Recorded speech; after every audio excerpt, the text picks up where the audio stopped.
மேலும் அல்லாஹ் சுப்ஹானஹு வ தஆலா நாளை மறுமையிலே பல வகையான குற்றவாளிகளுக்கு பல வகையான தண்டனைகளை தருகின்றார்.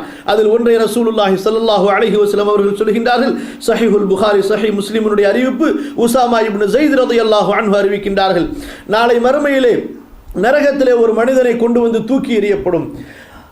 அவ்வளவு விகாரமான அந்த மனிதனுடைய அந்த குடல்கள் எல்லாம் பிதுங்கி அவனுடைய வயிற்றிலிருந்து வெளியே வந்துவிடும்.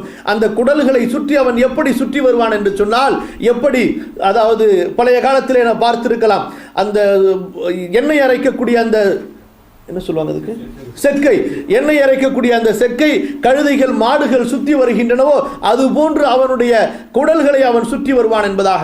அந்த நரகவாதிகள் எல்லாம் அவன் படக்கூடிய வேதனையை பார்த்துவிட்டு கேட்பார்கள், இவ்வளவு விகாரமாக நீ வேதனை செய்யப்படுவதற்கு என்ன காரணம்?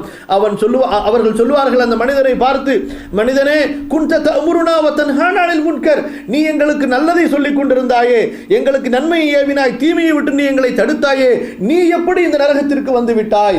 அப்போது அந்த மனிதன் சொல்வான், ஆம், நான் உங்களுக்கு நன்மையை கூறினேன், ஆனால் நான் செய்யவில்லை. நான் உங்களுக்கு தீமையை தடுத்தேன், ஆனால் நான் என்னை தடுத்துக் கொள்ளவில்லை என்பதாக. இப்படி அல்லாஹ்வுடைய கட்டளைகளுக்கு மாற்றமாக நடந்தவர்கள், பிறருக்கு உபதேசம் செய்துவிட்டு தங்களை மறந்தவர்களுக்கு இப்படிப்பட்ட கொடிய வேதனையை அல்லாஹ் நரகத்திலே தயார் செய்து வைத்திருக்கின்றான்.